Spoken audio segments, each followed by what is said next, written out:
What is going on, guys? Welcome to J Powell Music. Be sure to like and subscribe here on the channel. Hit the notification bell if you'll be notified of these videos that come up. Of course, you guys know the deal. Definitely would appreciate it, though. And I got a bunch of other projects slash podcasts. Be sure to tap into those, such as the 440 Guitar Podcast on YouTube, the Gamers for Life, the number 4 Life. If you like video games, I do that with Arthur Thomas. And a couple other things that I'll probably mention more as the content builds on. Today's going to be kind of a short one, but one that I thought that was worth mentioning. And it's kind of a different artist slash piece of music that I haven't mentioned here on the show. But hey, J Powell Music, man, I listen to all kinds of stuff. And I hate when people say, oh, I listen to all kinds of music. But then when you mention like a song that they probably should be listening to or they should have heard before, they're like, oh, no, I don't do that. Or I don't listen to that. Or no, I ever heard that. It's frustrating. Anyway, I want to talk about Björk. And recently, Björk, she is releasing a new album coming out from her 2017 project. So 5 years since the last one. That should be out very soon, which is pretty dope. And I wanted to read a little bit of this here from, I want to say it's msn.com here. So, just to start off here, it says Björk announced a new album for Sora, a follow-up to the 2017's Utopia, will arrive in the fall. The Guardian reports the album includes a recurring sextet of bass clarinets, a smattering of gabber beats, and a theme reflected in the title based on the word digger in Latin of mushroom life. It also includes 2 songs written of Björk's late mother, the environmental activist Hilda Runja I apologize, who died in 2018. Forsora features a song with the Serpent with Feet and backing vocals from Björk's son, Sindri, and the daughter Isadora, as well as contributions from Gabor Matos Operandi, an Indonesian dance duo who brewed up to a style that they and Björk term biological techno, describing Utopia as a pacifist, idealistic album with flutes and synths and birds. Björk envisions Forsora's thus, let's see what it's like when you walk into this fantasy and you know you have a lunch and fart and do normal things like meet your friends, end quote.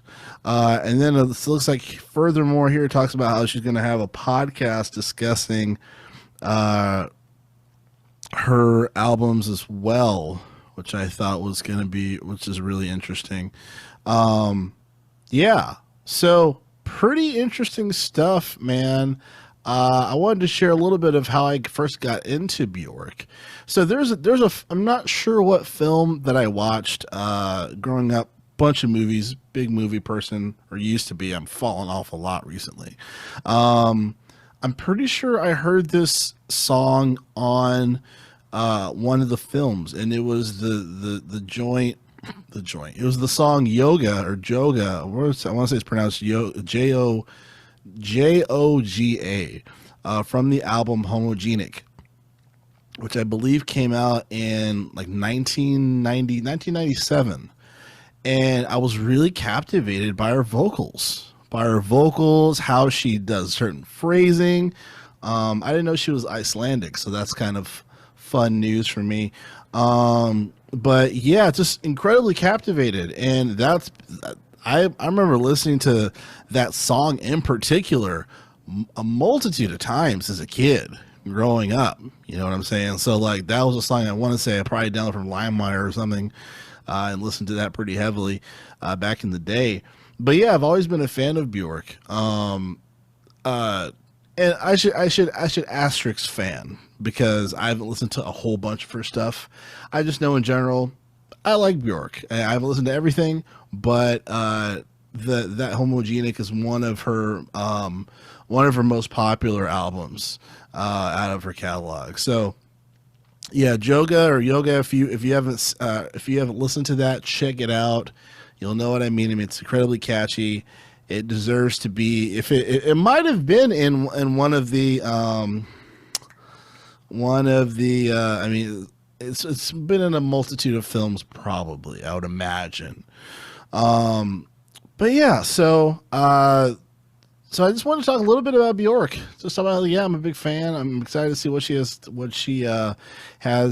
cooking up here, and her voice has definitely been influential throughout music. It's definitely, has that avant-garde, like punk operatic type, notion, and just her phrasing is super interesting. And obviously, she has a high register of voice, so she can sing a lot of different stuff, but she does everything her way, which I think is probably the most interesting thing for me is that there's a lot of singers that do a good job singing like other people, but when it comes to singing like them, that's where there's the issue, I think. And then this is more so for up and coming vocalists or singers or artists, um, but someone like Bjork obviously is a much one of the most unique voices I think in music history.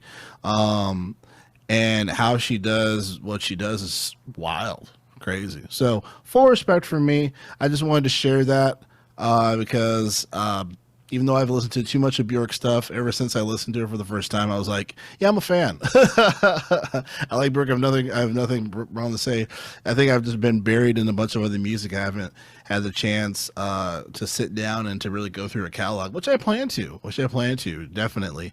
But yeah, big fan of Bjork. Curious to see when that album comes out. I will be listening, and I'll probably go down the rabbit hole, listen to everything else that she's had. But definitely check out Homogenic Joga. Good stuff there. So just want to share that, and I'm sure I'll talk to you guys later this week. Thanks.